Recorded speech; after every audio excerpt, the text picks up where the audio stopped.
Bismillahirrahmanirrahim. Hai, Assalamualaikum. Welcome back to Cengkeh Channel. Terima kasih akak ucapkan kepada semua kerana sentiasa memberi support untuk channel ni. Akak doakan agar kita semua sentiasa dipermudahkan segala urusan, diberi kesembuhan bagi mereka yang sakit dan diberikan kesihatan yang baik untuk kita semua. Dilimpah ruahkan rezeki hendaknya, insya-Allah. Amin amin amin ya rabbal alamin. Akak ambil kesempatan ni untuk ucapkan juga ribuan terima kasih kepada yang sentiasa join live chat akak, pada moderator-moderator yang banyak bantu akak, kepada yang dah like, share, komen, sekian-sekian pada konten-konten akak, semua sekali yang menonton, semua sekali akak nak ucapkan berbanyak-banyak terima kasih. InsyaAllah akak akan cuba untuk bercerita dengan lebih baik lagi selepas ni. Doakan akak ya. Terima kasih. Hari ni akak akan kongsikan kisah berkenaan dengan gula-gula. Kalau akak lebih gemar gelarkan sebagai Abang Chong ataupun Kak Chong. Kalau korang nak dengar kisah yang ingin akak sampaikan, korang dengarlah dari awal sampai habis. Jom korang. Bismillahirrahmanirrahim. Qul a'udzu birabbil falaq min syarri ma khalaq wa min syarri ghasiqin idza waqab wa min syarri naffathati fil 'uqad wa min syarri hasidin idza hasad.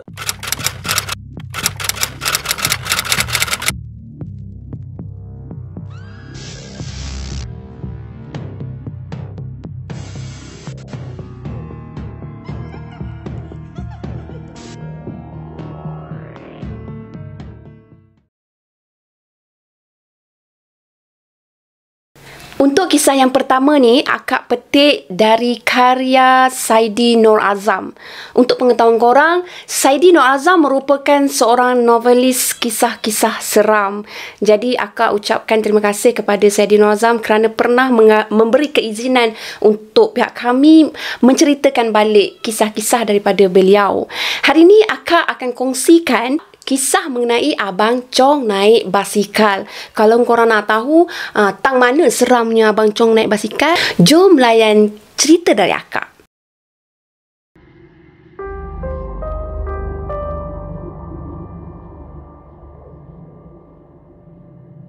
Kejadian seram ni berlaku di Temau, Pahang.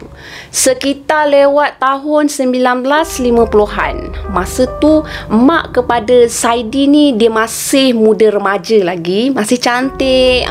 Dia ada kongsi tau satu kisah seram. Kejadian yang berlaku di kampung dia lama dulu. Maklumlah masa mak remaja kan memang lama lah. Kalau waktu malam ni suasana dekat kampung Temau memang sangat sunyi sepi. Maklumlah, lampu jalan pun jarang-jarang baru ada terpacak 1-2 tiang. Dekat kampung mak Saidi ni dulunya terjadi satu kematian tau. Tak dapat nak dipastikan siapa yang meninggal pada masa tu. Cuma jika ada kematian, pastinya orang-orang kampung dia akan sama-sama bergotong royong membantu apa yang patut. Termasuklah sekiranya keluarga arwah ni ingin membuat tahlil, orang kampung akan ringan tangan membantu. Seronok kan kalau kita imaginekan. Jadi selepas berlakunya kematian tersebut, kampung Temau kecoh dengan cerita penampakan gula-gula berbungkus putih. Akak lebih selesa memanggil sebagai Abang Chong tau. Gangguan demi gangguan pun berlaku. Ramai yang mengatakan entiti tu sering kelihatan muncul dekat kawasan kubur. Dan kawasan-kawasan yang sekitar dengan dia lah. Jadi ada yang pernah terserempak tau. Dan ada juga yang tak pernah pun terserempak. Dia cuma terdengar dari mulut ke mulut sahaja. Macam tu lah. Dekat kampung mak Saidi ni, ada seorang lelaki ni. Dia seorang yang terkenal dengan keberanian dia tau. Malangnya, sikap berani tu dah mengundang rasa taksub dalam diri lelaki tu. Lelaki tersebut dikenali sebagai Latif, bukan nama sebenar. Satu hari Latif ni, kegemaran dia memang suka pergi melepak dekat warung kopi yang terletak di kampung tersebut. Masa dia tengah asyik minum kopi yang macam tu lah, tiba-tiba Latif ni dia menepuk meja. Bang, ditepuk meja sampai bergegar cawan teh dan kopi kawan-kawan sekampung dengan dia, kawan-kawan yang lepak sekali dengan dia kan. Kemudian dia pun berkata sambil letak kaki atas bangku kayu, tak naklah Kak Ajok, benda tu tak jumpa dengan aku lagi. Ini Latif lah. Aku tahulah macam mana nak selesaikan hal hantu bungkus tu. Kau lepaskan ikatan bunjut atas kepala dia, habislah, settle, selesai. Itulah korang. Masa tanamkan arwah hari tu, korang tak perhatikan betul-betul kain kafannya. Dah terurai ke tak ikatan? Ini tidak nak tanam cepat-cepat. Kan dah kena gangguan, dah kena kacau. Bebe Latif panjang lebar, popek macam tu tau. Orang kampung hanya diam je. Dia tak nak menyampuk walau sedikit pun. Orang kampung ni dia memang dah kenal perangai Latif. Kalau nak berdebat dengan Latif, jangan haraplah boleh menang. Semua perkara dia boleh ulas. A kata orang, B kata dia. Semua benda dia tahu. Walaupun kadang-kadang bukan betul mana pun apa yang dia tahu. Kadang-kadang dia reka entah apa-apa je. Tapi layankan aja. Kedai kopi kat ujung kampung Temau tu selalunya ramai orang. Tapi disebabkan gangguan yang berterusan daripada Abang Chong, tak ramai dah yang nak singgah. Malam tu kan, ada 2-3 orang je yang pergi minum dekat situ bersama dengan Latif. Sebelum masuk pukul 9 malam, tutup dah kedai kopi tu yang berbumbungkan daun nipah. Keadaan dia tenang, sejuk, best untuk lepak kat situ. Tapi ditutup sangat awal. Sebab apa? Sebab gangguan daripada Abang Chung tau. Latif pun diakur. Dah tutup awal kan, so dia kenalah balik awal. Jadi Latif pun dia nak pulang ke rumah dia. Biasanya transport dia, basikal tua dia, itulah yang dia akan kayuh bawa untuk pergi ke mana-mana. Macam tu lah. Dia akan melalui jalan kampung tau, yang tak berturap. Jalan tu dia memang dah biasa dah lalu. Itulah, kalau dia nak pergi ke warung ujung kampung tu, dia memang akan lalu jalan yang tongkat balik macam tu. Walaupun malam tu memang gelap, tiap-tiap malam pun, kalau gelap ke tak gelap ke, langsung tak menjadi halangan untuk Latif ni pergi mengayuh basikal ke warung tersebut. Cuma entah kenapalah, pada malam yang gelap tu, ketika dia sedang berkayuh, dia rasa macam basikal dia jadi sangat berat tau. Berat seberat-beratnya. Seperti tayar tu macam pancit pun ada. Seolah-olah macam rantai basikal dia tu tersangkut sesuatu pun ada. Latif pada masa tersebut, dia terhidu sesuatu yang memang pernah dihidu ni. Aku rasa aku tahu ni bau apa ni. Ini bau kapur barus ni. Getus hati Latif pada masa tu. Confirm kapur barus. Terus bulu roma Latif meremang kasar tau. Terasa rambut dia pun berdiri menegak. Puing, macam tu. Dia rasa ada sesuatu yang menumpang basikal dia dekat belakang tau. Latif dia tak henti berkayuh. Dia kayuh juga. Tapi mata dia melirik ke belakang nak tengok juga apa yang tumpang dia. Dia tengok belakang perlahan-lahan tau. Pada pandangan dia tengok seperti ada kain putih. Macam tu lah, nampak putih-putih je. Sedang ikut dia, seolah-olah macam menumpang basikal dia tau. Seperti ada seseorang je yang sedang membonceng belakang basikal tua dia tau. Dia nak tengok sekali lagi. Dia lirik lagi mata dia ke belakang. Nampak tak nampak tau. Latif menjerit. Dia hilang kawalan tau basikal dia. Macam tak tahu nak ke mana dah. Lepas tu dia langgar tunggul.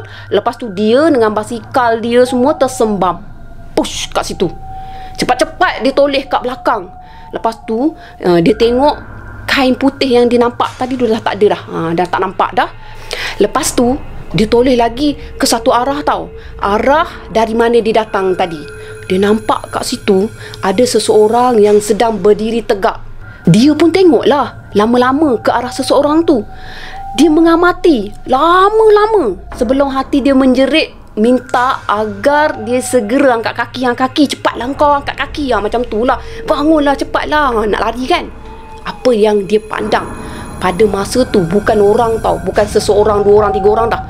Tetapi makhluk berbungkus putih berdiri di tengah-tengah jalan di laluan yang dia dah lalui tadi. Lepas tu mulut dia tiba-tiba keluar pocong. Jerit Latif dengan sekuat hati.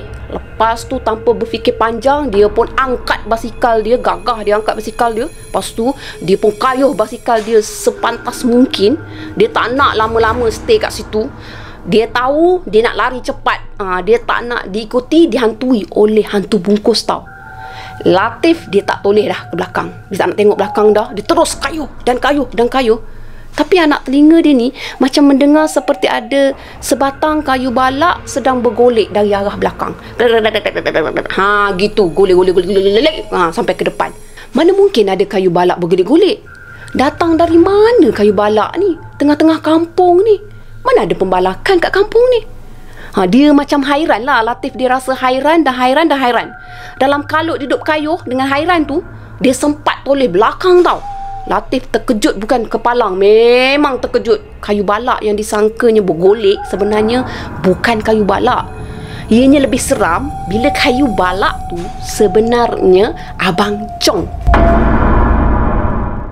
Abang Chong yang berkain kafan lusuh sedang bergolek mengejar dia, ikut belakang macam tu. Latif pun menjerit sekuat hati lagi. Dia jadi tak keruan. Sehabis kudrat dia kayuh basikal dia dah tak fikir apa dah. Lenguh kaki ke, lenguh betis ke, dia tak kisah dah. Janji dia boleh selamatkan diri dia. Sedar tak sedar, dia dah tiba di pekarangan rumah dia.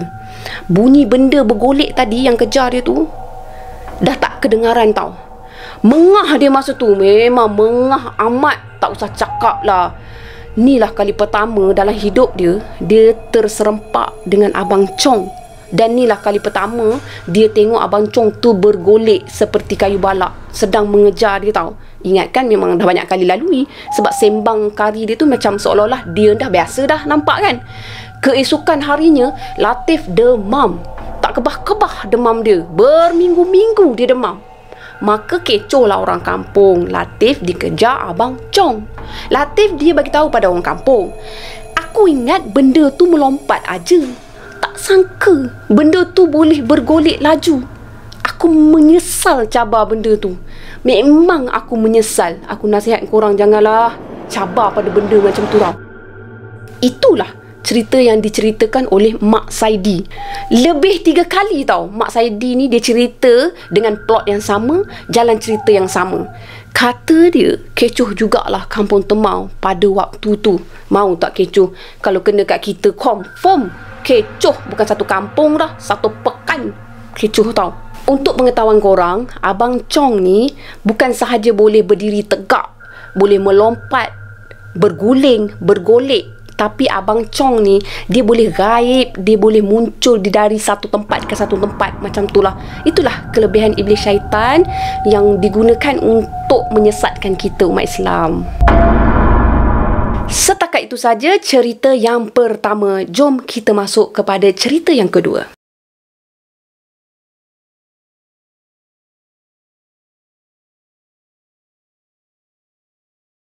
Kita masuk pada kisah yang kedua. Kisah yang pertama tadi mengenai Abang Chong. Sekarang kita akan masuk kisah mengenai Kak Chong. Kisah kali ini ditulis oleh Linda. Kejadian seram ni berlaku kepada Linda sendiri. Pada masa tu, Linda dia menetap di sebuah apartmen yang terletak di Bangsa. Semasa tu berlaku dalam tahun 2008. Dia macam ni sebenarnya. Linda ditinggal di satu apartmen. Jadi ada situasi di apartmen tu, ramai yang menyemut-jemut Ramai yang menyebut-nyebut ada gangguan dan ramai yang dah terkena sebenarnya, terutamanya bagi mereka yang memang suka melepak malam-malam di sekitar kawasan taman perumahan dekat situlah. Jadi jiran-jiran Linda ni dia berpesan supaya Linda jaga diri, tapi Linda dia hanya senyum je. Dia rasa macam bersyukurlah kan jiran-jiran take care. Dia rasa istimewa sebab jiran-jiran ni prihatin. Maklumlah Linda masa tu dia tinggal sendirian dekat apartmen tu. Tapi Linda dia tak dapat nak pastikan apakah jenis gangguan yang dimaksudkan sebab dia tak sempat nak bertanya. Sementara kehidupan seharian dia memang sangat sibuk dengan hal kerja, dengan hal pelajaran. Dia bekerja sambil belajar demi menampung yuran pengajian. Jadi biasanya dia akan keluar bekerja selepas waktu subuh dan dia akan pulang hanya selepas pukul 8 malam. Macam itulah rutin dia setiap kali hari kerja. Rutin dia kat rumah pula, waktu pagi dia akan cuci baju dengan mesin basuh dan setiap malam lebih kurang pukul 11.45 malam dia akan sidai baju dia pula. Dia angkat, dia angkat, sidai macam itulah. Bagi Linda lah, situasi tu agak lebih aman tau sebab tak ada gangguan. Dia boleh jemur baju sebilang masa yang dia suka. Tambahan pula baju dia mudah kering. Esok pagi dah kering. Tak ada siapa pun akan ganggu dia. Lagi pula rumah Linda ni dia terletak di bahagian hujung sekali. Mudahlah jemuran itu nak kering dengan cepat. Nak dijadikan cerita, ada jiran Linda ni, mereka orang Pantai Timur. Mereka ni tinggal dekat apartmen tu dah lebih awal daripada Linda tau. Rumah dia betul-betul di tepi tangga dekat dengan lift. Rumah Linda ni selang 4 biji rumah je dengan rumah mereka. Mereka suami isteri, dia ada 4 orang anak. Lepas tu antara anak dia ni ada anak kembar tau. Lebih kurang usia anak kembar tu 6 bulan. Apa yang Linda tahu, adik-beradik kepada jiran ini selalu datang melawat rumah jiran ini pada waktu malam. Jadi Linda rasa mereka ni datang dari jauh, mereka akan stay kat situ. Jadi bila nampak orang tu biasa. Pada satu malam, Linda dia sidai baju macam biasa je. Rutin dia sama je biasa. Tapi kali ni dia ada nampak tau, kelibat seseorang sedang merenung ke arah rumah dia. Pakaian wanita tu putih tapi lusuh. Linda dia tak pasti siapa tu. Tambahan pula dia tak endahkan pun kepada wanita tu. Dia teruskan sidai baju buat kerja macam biasa. Tapi dia pelik lah. Kenapalah perempuan tu tak ketuk je pintu rumah jiran itu. Terjegat je dekat depan pintu. Lebih kurang jam 12.15 malam. Linda pun masuk ke dalam rumah dan dia masih lagi berdiri kat situ. Macam tu lah. Linda ni dia pegang bakul baju. Lepas tu sambil-sambil tu dia nak masuk dalam rumah kan. Lepas tu dia tengoklah dulu ke arah rumah jiran dia tu. Dia nampak perempuan tu masih berdiri tercegat dekat situ. Entah apa-apalah berdiri kat situ. Apa salahnya bagi salam ke, ketuk ke, masuk ke. Tapi tak apalah. Linda kata apa dia nak peduli kan. Rasa macam pelik tapi malas nak ambil tahu. Jadi Linda pun terus masuk. Dia pun terus tidur sebab esoknya dia nak kerja. Jadi macam biasalah dia rutin dia. Esok pagi dia pergi kerja, dia akan lalu depan rumah jiran dia tu tau. Tapi Linda rasa pelik sebab ada bekas hitam di mana seseorang tu berdiri. Maknanya perempuan semalam tu berdiri dekat situ. Lepas tu anak-anak kembar jiran dia tu menangis sangat kuat tau. Jiran dia ni mungkin tak tidur malam kot. Dalam keadaan anak-anak dia yang kembar ni yang kuat menangis, tergerak dalam hati dia nak bertanya. Bila dia tanya pada jiran dia cakap semalam memang tak tidur pun. Start daripada pukul 1:30 malam membawa kepada pagi. Anak-anak dia yang kembar tu memang menangis tak berhenti. Memang bersilih-silih ganti. Memang sama-sama lah menangis. Jadi Linda dia terfikir juga tau, mungkin ke ada berkaitan dengan perempuan yang dia nampak datang malam tadi. Tapi tak apalah, Linda dia diamkan diri. Lepas tu dia nak minta pergi kerja lah. Mohon pergi kerja. Dia tak nak panjangkan benda tu. Jadi dia cuma mengharapkan agar kembar kepada jiran-jiran dia tu yang comel tu hanya duduk dalam keadaan baik-baik saja. Maknanya tak adalah apa-apa yang mengganggu kepada kembar tu. Macam tu lah. Lepas tu kan Linda hari yang sama dia balik lewat sikit malam tu sebab dia terpaksa buat assignment. Dan juga banyak kerja dekat office. Jadi staff bos dia ni berhenti 24 jam hari tu kebetulan. Lepas tu dia tinggalkan banyak sangat kerja-kerja kat situ. Sampai rumah masa tu Linda lebih kurang pukul 10 malam. Lepas tu Linda cepat-cepat solat, cepat-cepat mandi macam tu lah. Kemudian dia pun pergilah angkat kain macam biasa. Rutin dia sama juga hari-hari macam tu. Cuma pada malam tu Linda dirasakan lain sikit tau. Sebab biasanya akan ada bunyi kanak-kanak bermain. Namun malam tu dia rasa macam dup-tap, dup-tap, dup-tap. Debar sangat. Sunyi, sepi. Linda pun dimulakan aktiviti dan kemudian terpandang lagi ke arah rumah jiran dia tu. Masa tu, Linda dia dapati orang yang sama ada berdiri depan pintu tau. Lepas tu Linda rasa pelik lah. Pelik yang amat sangat tau. Sebab kali ni dia nampak perempuan tu lebih tinggi, lebih besar. Tambahan pula di sisi perempuan tu ada kanak-kanak macam tu. Lepas tu Linda dia rasa macam kenapa pula mereka berdua tu tercegat je dekat pintu tu. Bermain macam-macam lah persoalan di fikiran Linda pada masa tu. Tiba-tiba korang, benda tu memalingkan muka ke arah Linda. Begitu juga dengan kanak-kanak tu, tepat memandang ke arah Linda. Linda ni dia agak rabun. Tapi di rumah Linda ni dia kurang gunakan glasses macam tu lah. Dia just gunakan natural je mata dia tu. Dan dia cuba amati makhluk tu tau. Dia tengok betul-betul. Makin dia tengok ke dalam mata dia, makin dia kecilkan mata dia. Dia tengok betul-betul. Aduh, lopong korang. Rupanya makhluk tu tak ada biji mata. Warna mata dia merah sikit macam tu lah. Tapi sangat dalam. Memang nampak tau. Mata dia tu macam cengkung ke dalam. Boleh imagine lah korang. Kulit makhluk tu hitam. Seperti hangus. Dan kanak-kanak tu pula disengih semacam je ke arah Linda. Terasa bulu roma Linda ni macam tiba-tiba naik. Lama-kelamaan Linda rasa macam dia dah terpandang dengan jelas bahawasanya perempuan yang disangkakan perempuan tu sebenarnya Kak Chong. Dia memang dah nampak dengan jelas ni Kak Chong ni. Ya Allah, kaki Linda dirasa sangat lemah pada masa tu tau. Dia cuba nak bergerak, nak masuk dalam rumah. Tapi kaki dia rasa lembik, lutut lembik. Dalam hati dia mengucap agar benda tu dijauhkan pada dia. Dia mohon sangat pada Allah agar benda tu dijauhkan pada dia, dijauhkan daripada gangguan syaitan. Makin lama, Kak Chong tu makin hampir tau dengan Linda. Dalam jarak 1 meter je. Barulah kaki Linda ni dapat digerakkan. Sebelum tu, dia terkaku kat situ tau.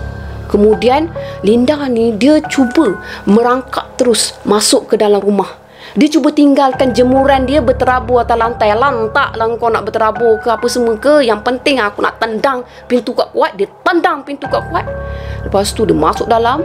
Dia kunci pintu. Lepas tu dia baca Yasin. Baca terus. Baca.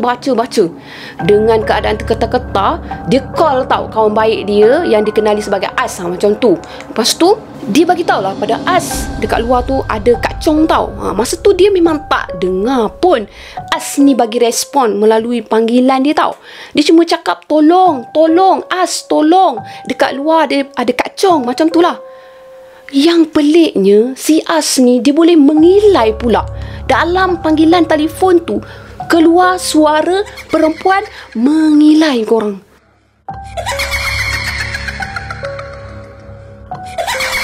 Boleh bayangkan tak? Akak bercerita ni pun memang dah berpeluh. Yang melalui apatah lagi. Ya Allah, apa dah jadi malam ni? Linda memang betul-betul panik. Dia campak telefon bimbit dia. Lepas tu dia dengar tau telefon bimbit tu berdering lagi. Skrin telefon tu menyala. Tulisan kat situ, makku sayang yang call. Mak dia lah kan. Linda dah takut. Dia dah serik nak jawab. Mungkin bukan orang. Mungkin dia akan dengar lagi suara menangis. Suara-suara perempuan tadi yang menangis kan. Telefon berbunyi lagi. Lepas tu Linda dia tekan dengan kaki je tau pada telefon tu. Sebab dia memang dah tak tahulah apa nak buat macam tu. Jadi masa tu yang dia terfikir dia nak tekan dengan kaki. Sebab telefon tu dah berjarak dengan dia. Dia dah campak tadi kan. So memang betul lah mak dia yang call. Cepat-cepat dia buka loudspeaker. Mak Linda ni, dia sebenarnya call Linda sebab kawan baik Linda si As ni ada call pada mak Linda pada masa tu. Dia nak bagi tahu kepada mak Linda bahawasanya dia ada terima panggilan daripada Linda. Tapi bila dijawab, suara Linda ni tersekat-sekat. Macam ada emergency sesuatu. Tu yang As ni terus call pada mak Linda. Kemudian mak Linda pun di call Linda sebab dia dah risau. Kemudian Linda pun dia bagi tahulah dia dengar suara sekian-sekian apa semua. Lepas tu dia bagi tahu mak dia apa yang berlaku kan. Masa tu Linda hanya mampu menangis teresak-esak macam anak kecil. Mak tolong macam tu lah mak, tolong saya sekian-sekian, nampak sekian-sekian kau. Lepas tu mak dengan ayah dia pun sampailah kat rumah dia pukul 4 pagi. Dia bawa Linda balik ke rumah dia. Lepas tu kan, keadaan Linda lepas tu dia semakin stabil. Keesokan harinya Linda memang of course lah dia kena ambil cuti kecemasan sebab terlalu terkejut. Linda selepas tu dia takut nak lalu tau di hadapan rumah jiran dia tu. Lepas tu dia ambil laluan tangga sebab dia dah trauma, fobia nak guna lift. Sebab lift tu berada betul-betul di hadapan rumah jiran dia tu, tempat di mana Kak Chong tu berdiri. Keesokannya kebetulan dekat rumah Linda ni, pakcik dia ada datang melawat. Macam tu lah, pakcik dia dari Perlis datang. Jadi sementara dia ada kat rumah tu, pakcik dia pun tanyalah kenapa muka Linda ni nampak pucat. Jadi mak kepada Linda ni diterangkan kepada pakcik dia ni bahawasanya Linda kena kacau malam semalam di bangsa. Macam tu lah. Kemudian pakcik dia pun tanyalah, kena kacau dengan apa? Linda dia dah tak boleh nak cakap. Dia dah macam dah keluh dah nak cakap. Linda dia cuma boleh lukis. Lepas tu dia tunjukkan kepada pakcik dia. Pakcik dia senyum je. Senyum waktu pakcik dia cakap, ikutkan malam semalam tu bukan Kak Chong je tu cuba kacau kau tu. Kat belakang kau tu entah-entah ada agaknya yang lebih ngeri daripada Kak Chong tu. Tapi Kak Chong tu nak pergi kat kau. Tak jadilah tu nak pergi dekat kau sebab ada yang lebih power dari dia. Kata pakcik dia dengan senyuman je. Dia cakap macam tu tau. Linda macam terkejut lah, bergurau katnya.